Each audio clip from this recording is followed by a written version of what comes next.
श्रीरामचन्द्रं शरणं प्रपद्ये श्रीरामदूतं शरणं प्रपद्ये।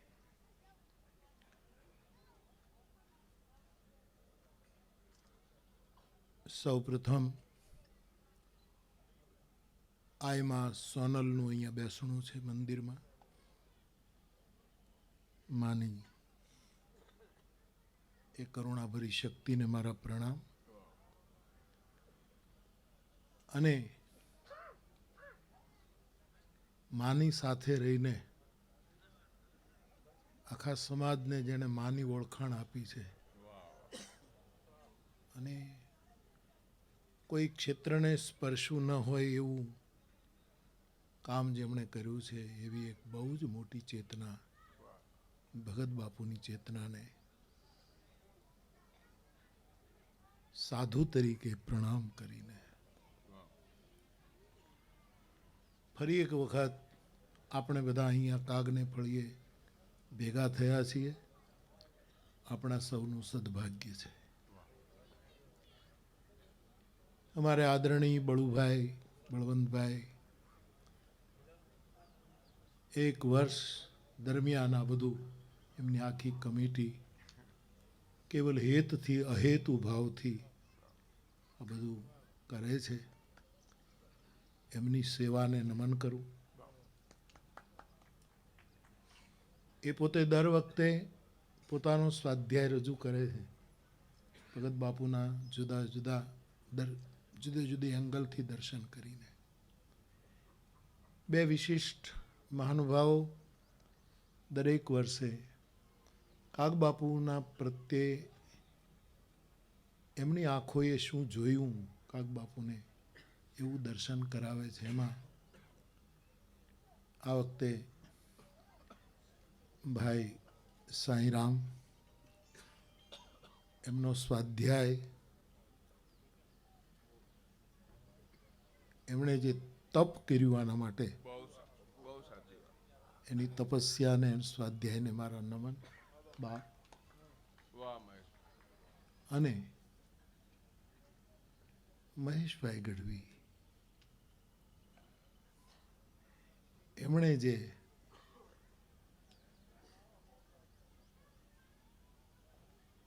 જે કહેવાનું રહી ગયું હતું આટલા વર્ષોથી, થોડા દિવસો પહેલા પાળિયાદની કથા દરમિયાન હું મહેશભાઈને ત્યાં ગયો, ત્યાં રોટલો પણ ખાધો અને કાગબાપુના હસ્તાક્ષરથી બાપુની સાથેનો પત્ર વ્યવહાર એમણે મને બતાવ્યો. અને એમાં બાપુ લખે એમાં જે એનો અહોભાવ વ્યક્ત થતો હતો અને આ ખોરડાની સાથે એમનો સંબંધ જે છે એ દિવાલોનો સંબંધ નહોતો, દ્વારનો સંબંધ છે. અને એ એમના વક્તવ્યમાં આમ ઝરતું હતું. સાહેબ ચારે બાજુ આંટો માર્યો, બહુ રાજી થયો. સ્વાધ્યાય પ્રવચનાભ્યામ ન પ્રમદિતવ્યમ. આવા માણસોએ, આ બધા જ, અને આપ સૌ, આખો ચારણ સમાજ,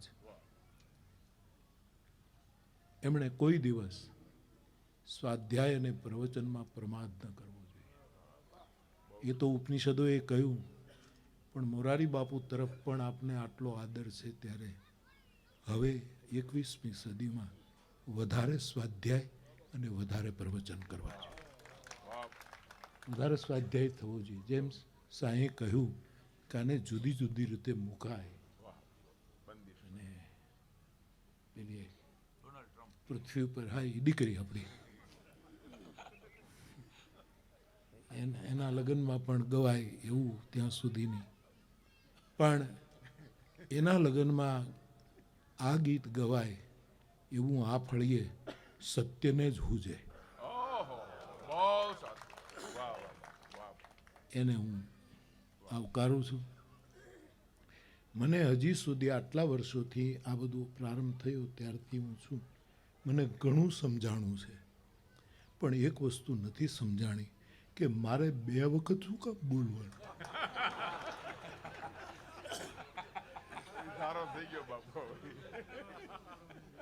અત્યારે બોલવાનું, રાત્રે તો સ્વાભાવિક છે આપણે વંદના કરીશું.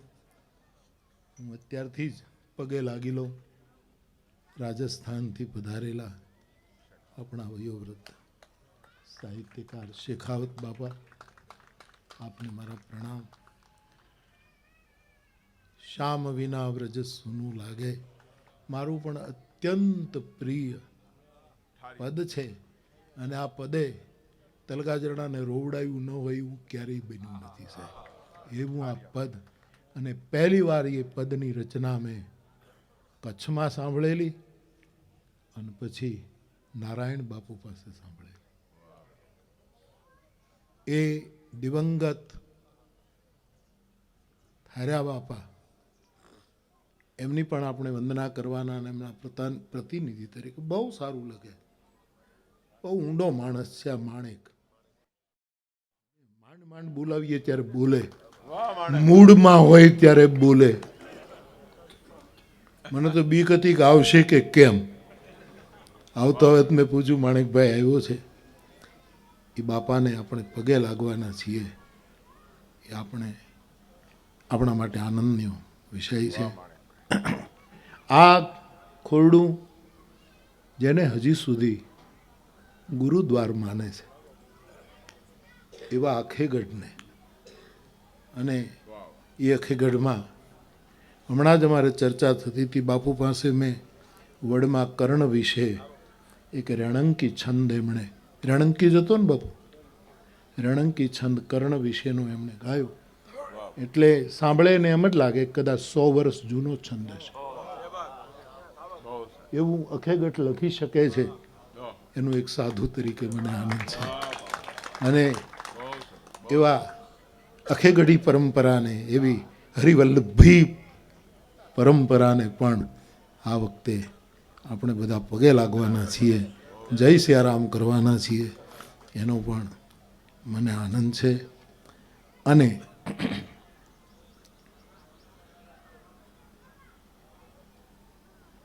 મેરાણભાઈ, ભગત બાપુએ એને શું નથી આપ્યું? હા, હવે એને કાંઈ ફાંફા મારવાની જરૂર નથી. શું નથી આપ્યું? હું ક્યારેક ક્યારેક કહું છું કે કૃષ્ણ જ્યારે ગયા ત્યારે બધું વહેંચીને ગયા. અને એમાં એક વખત જુનાગઢમાં લાલ ઢોરી બેઠા હતા, અને અમે એમ જ વાતો ચડ્યા, ને મેં કહ્યું કે મને એમ લાગે કે કૃષ્ણ ગયા ત્યારે કોને શું આપતા ગયા. ત્યારે તલગાજરડાને એમ લાગ્યા કર્યું કે કૃષ્ણએ કોઈને બાંસુરી આપી, કોઈને પાદુકા આપી, કોઈને મોરપીંછ આપ્યું, કોઈને કંઈ આપ્યું, બધું આપીને ગયો હોય માણસ. પણ મીરાને અવાજ આપીને ગયો હતો. એમ ભગત બાપુએ જેને અવાજ આપ્યો છે, હજી એ જે રીતે બોલે છે ત્યારે એમ લાગે કે નેપથ્યમાં કાગ બાપુ બોલતો હોય એવું લાગે. એવો એક આપણો જણ એ કાગને ફળીએ આ સન્માનથી સન્માનિત નહીં પણ આપણને વંદન કરવાનો અવસર આપે છે, એનો મને આનંદ છે. અને આપણો માયોભાઈ, એને મેં કન્યાકુમારીમાં આ કમિટી નક્કી કરે પછી સ્વાભાવિક મને કહે કે બાપુ આ નામ નક્કી થયા છે. અને આટલા વિદ્વાનો, આટલા વિવેકી આપણા વડીલો નક્કી કરે, મારે તો કંઈ કહેવાનું જ ન હોય. અને હું તો આ બધા જ કાર્યક્રમમાં એક અંતર રાખીને સાક્ષી જ છું. અને મને કાયમ એવો જ રહેવા દેજો. જોકે હું નહીં ક્યાંય પક્ષપાતમાં આવું જ લગભગ, એના પહેલાં તો સમાધિ લેવાનું પસંદ કરું. પણ એક પ્રમાણિક ડિસ્ટન્સ રાખીને આ બાવો ઊભો છે. અને મને આ કહે ત્યારે મને પહેલી મારી લાગણી હોય કે હું બધા જ દેવતાઓને ફોન કરું કે ભાઈ અમે તમારી વંદના કરવાના છીએ.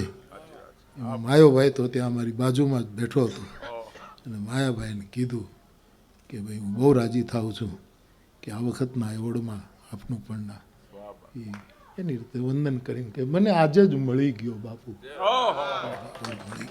એટલે એક બહુ ઝીણવટ ભર્યું જેનું દર્શન છે સાહેબ. અમુક માણસોને તમે હાસ્ય કલાકાર જ ન કીધા કરો, પ્લીઝ પ્લીઝ. એના ઘડનારાને પરખો કે આ કોણે બનાવ્યો અમર ચરખો. એને દરેક એંગલથી જોવાની આપણે ટેવ પાડવી પડશે, નહીંતર આપણે કલાકારને જ ઓળખી શકશું, એની સાધના કે સાધકને નહીં ઓળખી શકીએ. અને કેવલ ઉપરથી કલાકારને ઓળખવો એ કોઈ બહુ મોટી ઉપલબ્ધિ નથી. એની સાધના અને એ સાધકનો જીવ એને આપણે ઓળખીશું તો આપણે ફાયદામાં છીએ. એને તો કાંઈ ગુમાવવાનું. એવા માયાભાઈને પણ આ વખતે આપણે જય સિયારામ કરવાના છીએ. પગે લાગુ એમ કહું તો એને કદાચ ન ગમે, પણ એને નમન તો કરવાના છીએ. એટલા બધાને વંદન. અને આખો આ ચારણ સમાજ, મને જ્યારે જ્યારે આ સમાજને મળવાનું થાય ત્યારે ખબર નહીં હું બહુ રાજી થાઉં છું ભાઈ સાહેબ. ઘણી વખત મારી વાતના સમજ્યા વગર બીજા અર્થો પણ થઈ જતા હશે, પણ મને ગમે છે એટલે ગમે છે. આ સમાજ પાસે બહુ છે બાપ. ભગત બાપુને કેટલી રીતે આજે અહીંયા આજનો સમારંભ કંઈક વિશેષ રહ્યો, વિશેષ રહ્યો. અહીંયા બહુ ઐતિહાસિક પ્રવચનો થયા છે, પણ અહીંયા તો આજે ઐતિહાસિક અને આધ્યાત્મિક બંને પ્રવચનો થયા, એવા પ્રવચનો થયા છે સાહેબ. એટલે આજ ફળિયામાં ફોરમ છે, વધારે ફોરમ છે. શબ્દોને લીધે, વિચારોને લીધે, અંદરની ચેતનાને લીધે ફળિયું આખું ફોરે છે સાહેબ, ફળિયું ફોરે છે. તો આટલો સમાજ. અને બળવંતભાઈ બહુ સરસ કહ્યું કે માંડવાના ગાળા વધતા જાય. અહીંયા માંડવોના ગાળા વધે છે, પણ મને એમ લાગે છે આ કાર્યક્રમથી કાગબાપુને આપણી વચ્ચે જે ગાળો હતો ને એ ટૂંકો થતો જાય. આપણે નજીક આવી રહ્યા છીએ આ ચેતનાની પાસે. અને જો આપણે આવી ચેતનાની પાસે નહીં આવીએ તો આપણે ખોટનો ધંધો કરીએ છીએ.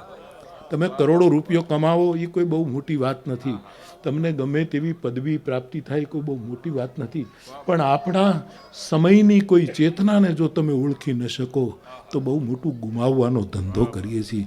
આપણે ભગત બાપુની નજીક આવી રહ્યા છીએ, એનો મને આનંદ થાય.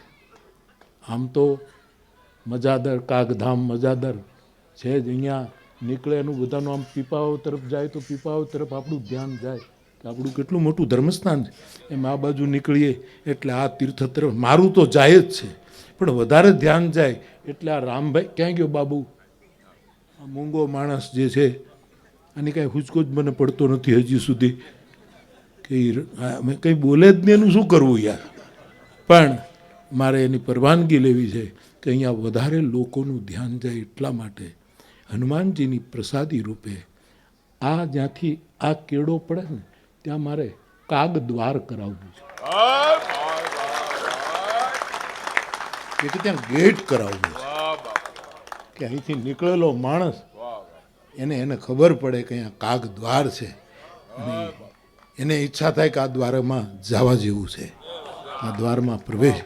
આ મંજૂરી આપે કાગ પરિવાર, મારો આખો ચારણ સમાજ, અને બધા જ રાજી થતા હોય તો કદાચ આવતું આપણું આ કાગને ફળીએ મળીએ ત્યારે એ દ્વાર એમાં પ્રવેશીને આપણે આવીએ એવું માં સોનલ કરી આપે એવી મારા હનુમાનને પ્રાર્થના છે, એવું મારા મનમાં ચાલે છે. ખેર એ તો થશે, અને ન થાય તો ભાઈ તમે કરજો.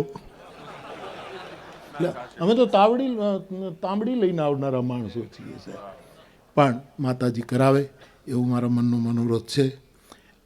બાપુ વિશે આપણે શું કહીએ, આ એક આખો ઉપક્રમ જ બહુ જ પ્રણમ્ય છે. પ્રતિ વર્ષે કોઈને કોઈ બે આપણને કોઈને કોઈ મોટી વાતો કરે એ બહુ મોટું આપણી ઉપલબ્ધિ છે. પણ હવે પ્રભુએ મને રામકથા માટે નિમિત્ત બનાવ્યો, વરણ થયું, અને હું ગાવા માંડ્યો. ગાતા ગાતા આપને સાંભળતા સાંભળતા કવિતાનો રસ લેતા કેટલા બધાને સાંભળું છું, બહુ રાજી થઈને મને પ્રસન્નતા માટે હું સાંભળું છું. સ્વાંત સુખ માટે સાંભળો. ત્યારે મને એમ લાગે કે કોઈ પણ સર્જક અને કોઈ પણ સંબોધક, સર્જક પણ હોય ને પાછું સંબોધક પણ હોય. એવી સરસ રીતે આપણને સંબોધન કરી અને આજે જે વ્યાખ્યાનો થયા આપણને સંબોધે અને પાછું સાથે સાથે સર્જક પણ હોય. ભગત બાપુનું તો બધું જ છે, ઓલ ઇન વન. એમાં તો કાંઈ સવાલ જ નથી. એ તો આ બધા જ વિદ્વાનો આપણી પાસે જ્યારે ખોલે છે ત્યારે ખબર પડે કે આ કેટલું વિશાળ છે. એટલે એમાં 5 વસ્તુ હોય એવું બોલતા બોલતા અને આપ સૌને સાંભળતા સાંભળતા થોડુંક સમજ્યો છું કે સર્જક, હું આપણે સર્જકમાં તો હું છું જ નહીં, બોલું છું, સંબોધન કરું છું સભાઓને, એટલે એટલા પૂરતી તે હું કહું. પણ સર્જકોને હું સાંભળું છું બહુ જ સાધનાસભર કાનથી સાંભળું છું. કાન 2 પ્રકારના હોય, એક સાધનાનું દ્વાર હોય અને બીજું સર્પનું દર હોય. કાન શ્રવણ રંધ્ર અહી ભવન સમાન, મારો તુલસી કહે. એ સાપને રહેવાના દર છે. પસંદ નિર્ણય આપણે કરવાનો છે કે કાનને સાપના રહેવાના દર બનાવવાના છે કે સાધનાને પ્રવેશ કરવા માટેનો એક ગેટ બનાવવો છે. એટલે હું શ્રવણ ભક્તિ કરતો હોઉં છું.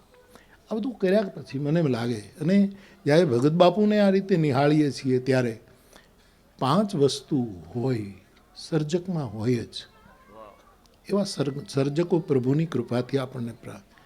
એક, એમાં વધારે કંઈ કહેવું જ નથી હવે, કારણ કે સર્જક વિનોદી હોવો જોઈએ. અને ભગત બાપુનો વિનોદ સાંઈ બહુ જ જવાબદારીપૂર્વક સાધાર રજૂ કર્યા.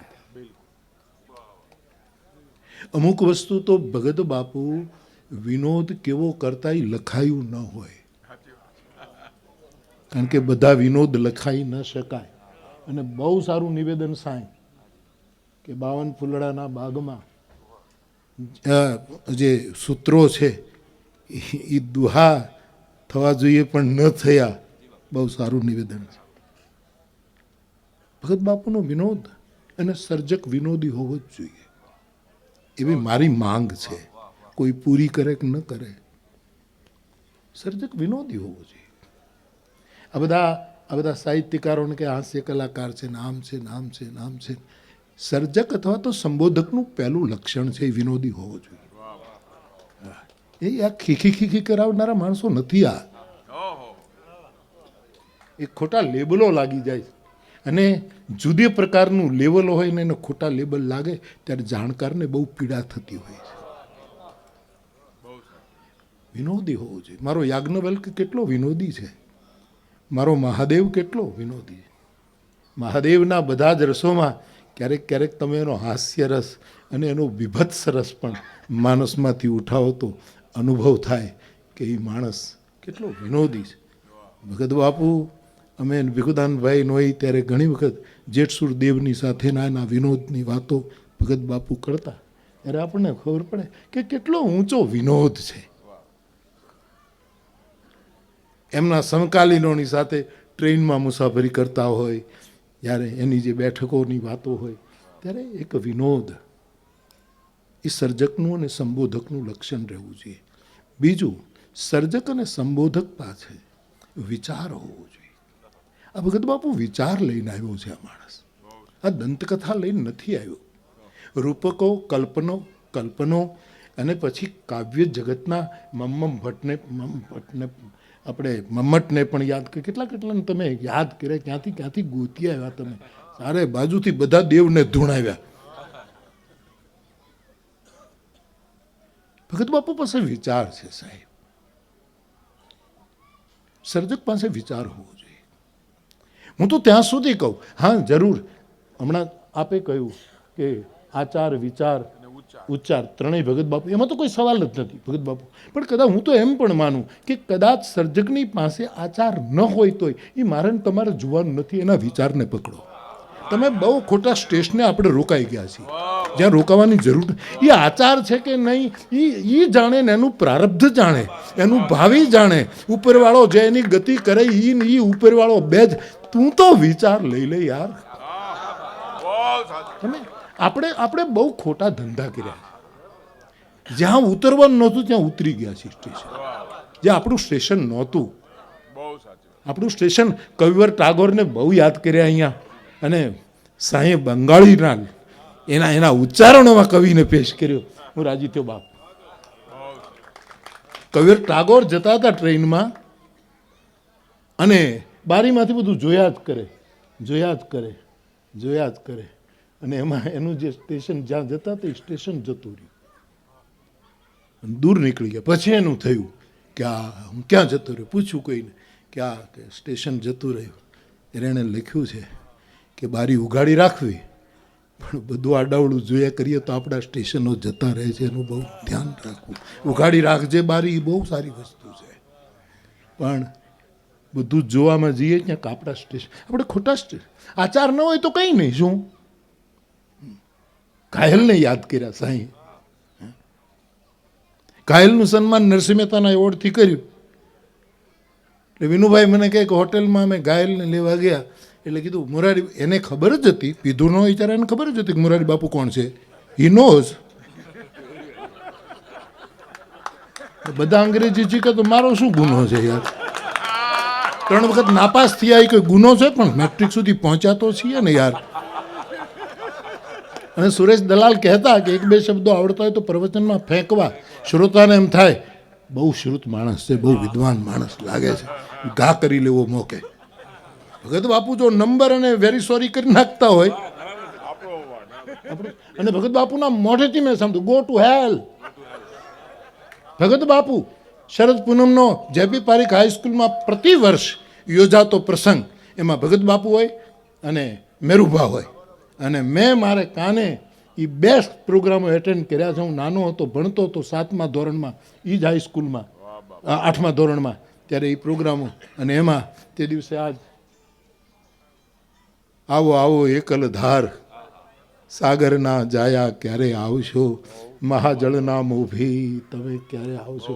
એ મેરોભાના પડછંદ અવાજમાં જ્યારે એ જે રજૂ કર્યું હતું મેળોભાઈ, અને એમાં પછી બાપુનો જ્યારે વારો આવ્યો ત્યારે કાંઈક કરતાં કરતાં ગો ટુ હેલ.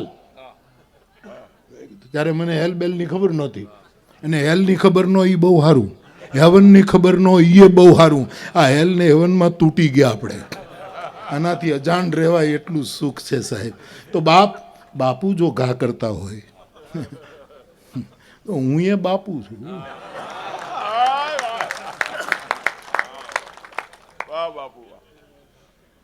તો મેં ઘાયલ સાહેબને પેલા વિનુભાઈ કીધું કે મોરારી બાપુના હાથે સન્માન. એને તો ખબર જ હતી, કેટલી વખત મેં એને સાંભળ્યા છે. પણ હવે એ સંધ્યા પૂજા કરીને આવેલા, વાયુર્તિ ભસ્મ, અગ્નિર્તિ ભસ્મ, જલર્તિ ભસ્મ, ત્રંબકમ જજામહે સુગંધિમ પુષ્ટિમ વર્ધનમ, ઉર્વારુકમિવ બંધનાત મૃત્યોર્મોક્ષય્ય મામૃતામ, અપવિત્રો પવિત્રો વા સર્વાસ્થાંગ સ્તોપી વા, યસ્મરેત પુંડરીકાક્ષ બાહ્યાભ્યત્તર શુચિ.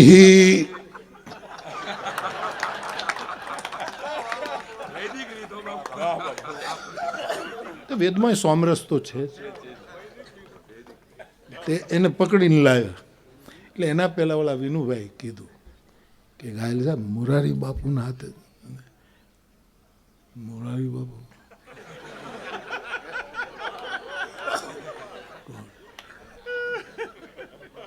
ત્યાં સુધી ઠીક છે. વિનુભાઈને શું કે એ પીવેશ કે પીતા તો નથી, તો કે ઈ મને શું સમજે. લે ઘાયલની ગત તો ઘાયલ જ. આ બધા એના ડાયલોગ છે સાહેબ.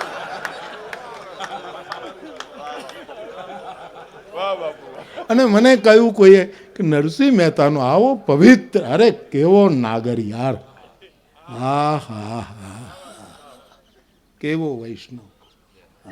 600 વર્ષ થયા મને તમને પકડીએ. તિલક કર્યા વગર, કરાવ્યા વગરના આપણને વૈષ્ણવ કરી દીધા. મારું એક સૂત્ર છે કે તલગાજરડા શું કામ બધા આવે ત્યારે આ મારું તમે એમ નહીં માનતા કે બાપુ એનું બધું કરવા બેઠો, માનો તોય કાંઈ વાંધો જ નથી આપણે કાંઈ.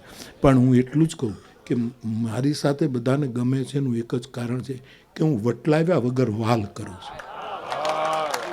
એક જ વાક્ય છે મારી પાસે કે મારે કોઈને એનો સંપ્રદાય છોડાવવો નથી, મારે એનો કોઈ ધર્મ છોડાવવો નથી, મારે એનો વર્ણ જાતિ કશું નહીં, વાલ કરવું છે. એટલે મેં ઘાયલ સાહેબ એવું બોલ્યા પછી તો મારી સામે લાવ્યા. મેં કીધું, કોઈ કીધું કે હા વિનુભાઈ એમ કે, મને કે એ નહીં બાપુ હું એવું નથી બોલ્યો, એ બોલ્યો હું એ વળું જુદું હતું. વળું ફરે ને આપણે, ક્યારેક આમાં ભૂતળો આવી જાય, ક્યારેક કાળી માટી આવી જાય, ક્યારેક પથ્થર આવી જાય, ક્યારેક એવું વળું આવે એટલે જેટલું પાણી આવ્યું ડૂબ ડૂબ ડૂબ ડૂબ ડૂબ ડૂબ બધું જ ખલાસ થઈ આવ્યું, એ બધું જતું રહે. વડા ઉપર માણસનો બહુ મોટો આધાર છે. એટલે મેં એમ કહ્યું કે ઘાયલ સાહેબ તમે જરાય ચિંતા ન કરો, તમે શું કરો છો હું જોવા નથી આવ્યો, તમે તમારી કવિતામાં શું વિચાર આપો છો. હું સર્જકના વિચારોને માણો, મારે આચાર જોવાનો એટલો મારી પાસે સમય ક્યાં છે કે હું કોકના આચાર જો, અને મને અધિકાર પણ શું છે. કોઈની આચાર સંહિતા ખોલવાનો આપણને શું અધિકાર છે. આચાર એક મોટી સંહિતા છે, 17માં આવશે સપ્ટેમ્બર કે જ્યારે આવે ત્યારે. અત્યારે ત્યાં હવે બધી પૂરી થવામાં છે. વૈશાખ નંદન જે ઉપડ્યો છે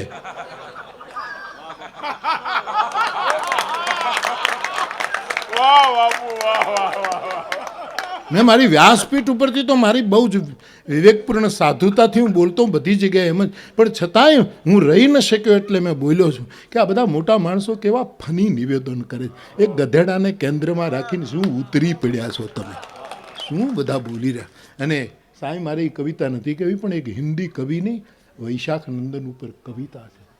ફસલ મેં હો વો ફસલી ગદ્દા, માઇક પર હો અસલી ગદ્દા.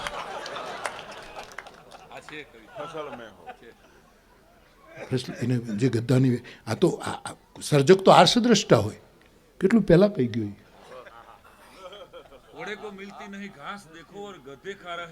ચવનપ્રાશ દેખો છે એને યાદ છે. એવી સરસ એક કવિતા મેં સાંભળી.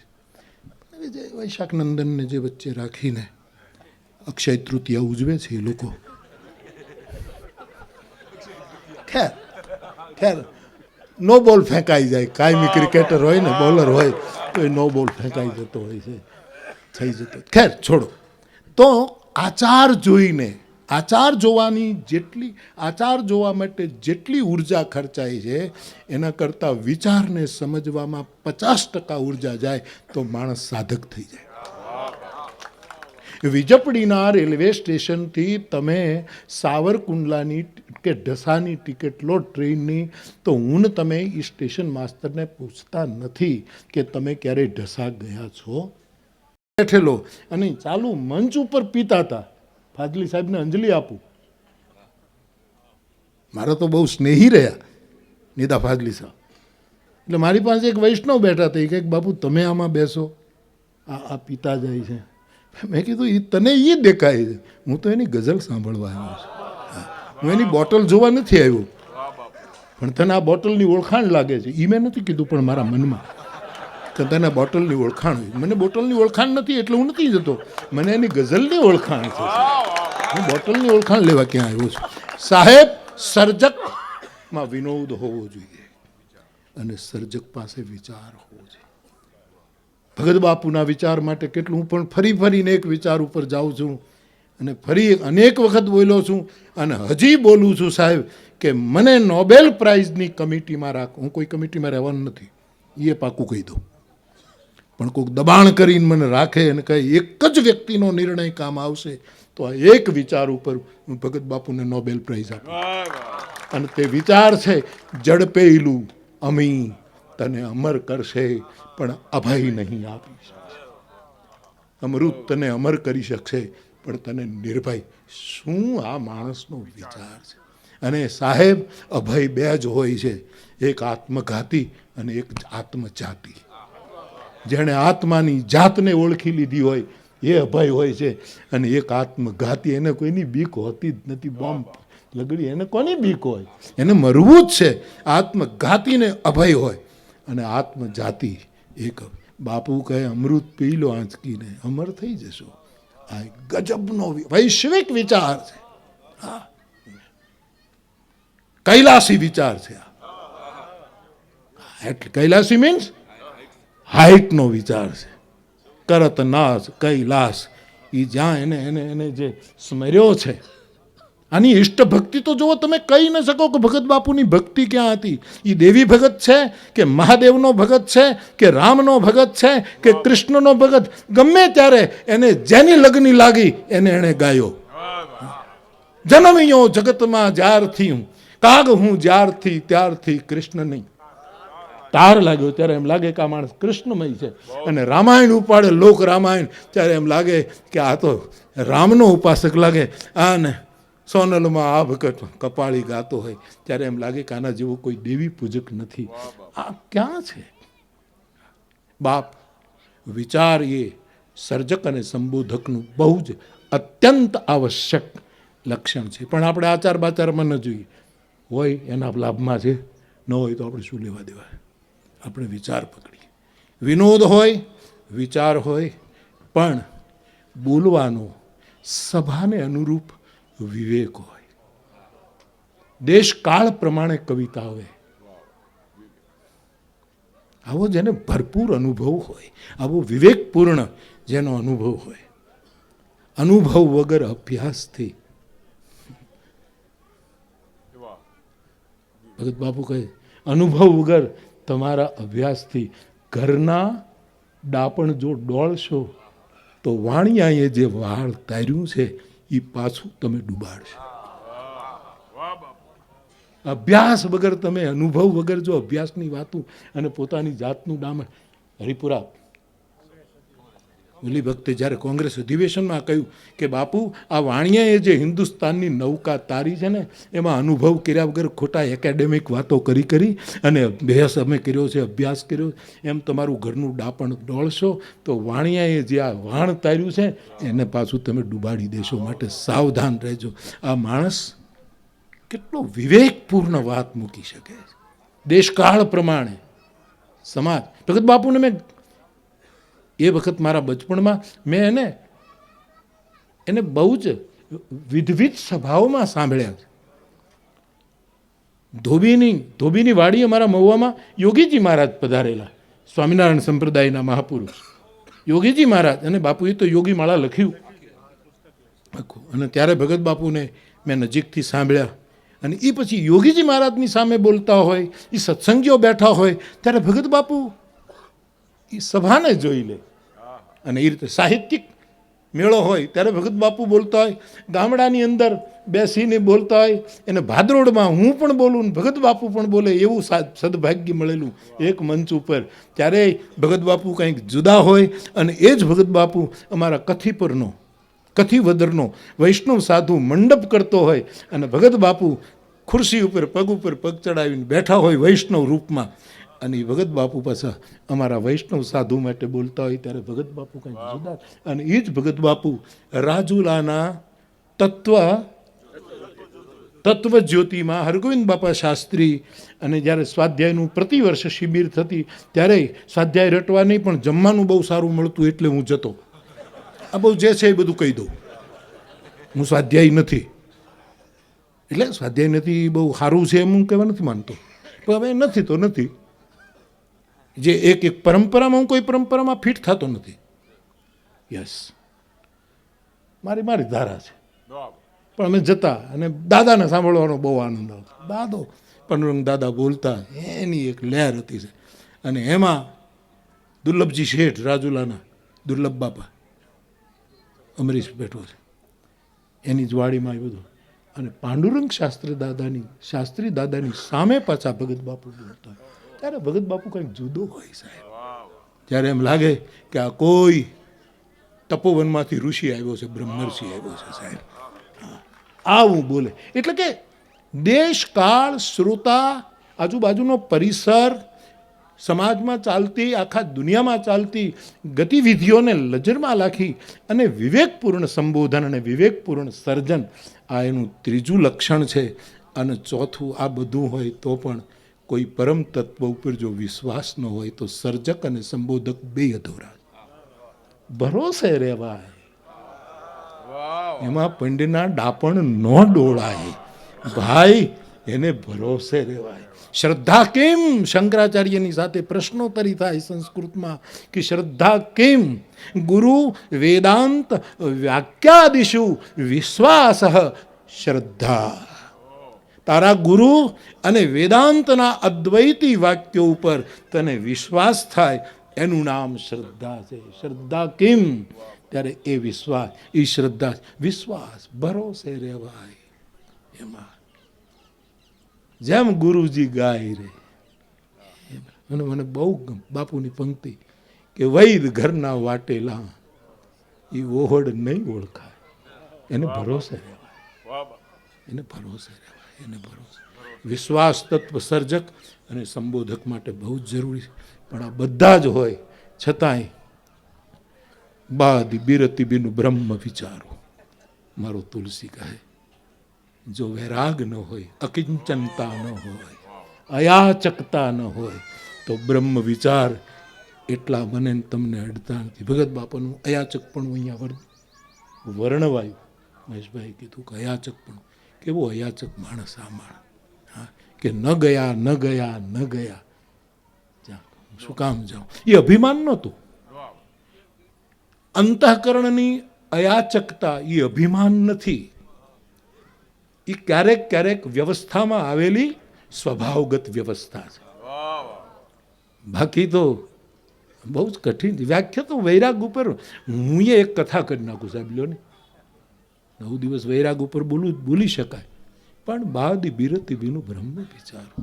ભગત બાપુનો વૈરાગ, એની વીરતિ, એની અકિંચનતા, અયાચકપણું, ક્યાંય યાચના નહીં, એ જે હતું.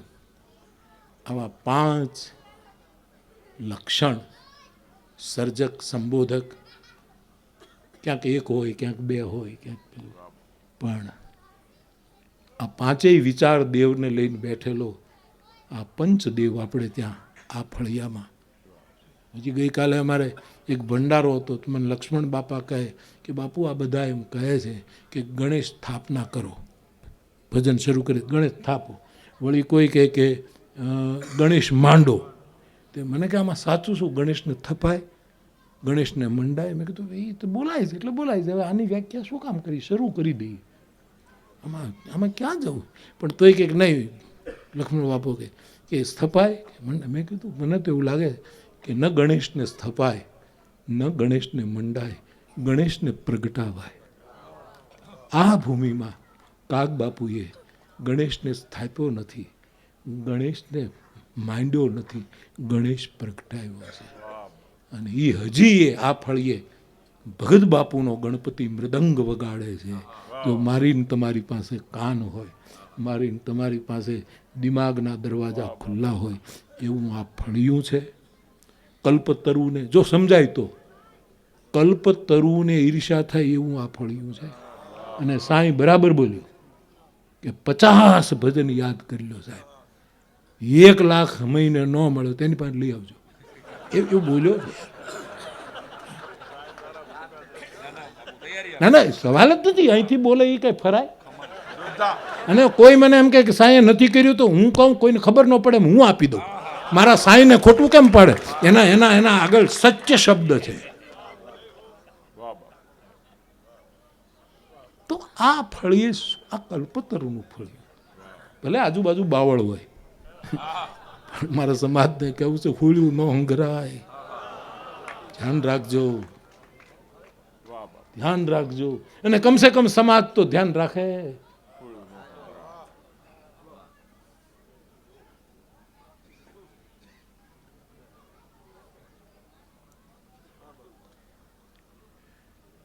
કોઠી ભરીને કાગડા, આ કોઠીમાં હોળ્યું ન નખાય, આમાં તો બીજું ઘણું નાખવા જેવું છે.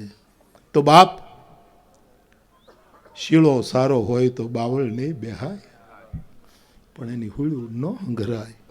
કોઠી ભરીને કાગડા. કેવું ગુણદર્શન છે, કેવી ગુણગ્રાહિતા છે ભગત બાપુની. જ્યાંથી લેવું હોય. જણકો પાસ ન જાય ઓલો ઉકરડો આઘો કરે, પણ એના ગણ તેદી ગવાય જેથી કરહટ પાકે. કાગડા. આ બધું ગુણગ્રાહીપણું છે ભગત બાપુનું. એટલે આ ફળિયું મારી દ્રષ્ટિએ બહુ મહત્વનું છે. હું અહીંયા આ પ્રસંગે જ આવું એમને નીકળ્યો તોય આવતો હોઉં છું, ચા પીવાને બાને આવતો હોઉં છું. અને અહીંથી બહુ સારી, બહુ જ વિવેક અને વિનયપૂર્વક અપીલ પણ થઈ છે કે અહીંયા આવતા રહેજો. અને હું તો ઈચ્છું કે આવતા આવા ભગત બાપુના સ્મરણમાં આવા કાર્યક્રમો આમાં ક્યાંય જગ્યા ન રહે, અને એમાં સાહિત્યના સાધકો બધા જ હોય, રમત હોય, બધી જ વિધાના લોકો હોય. અને એ રીતે, અને બાકી તો કોઈ ચિંતા જ નથી. મંડાણ જ આ પ્રગટ્યું છે એટલે હવે કાંઈ.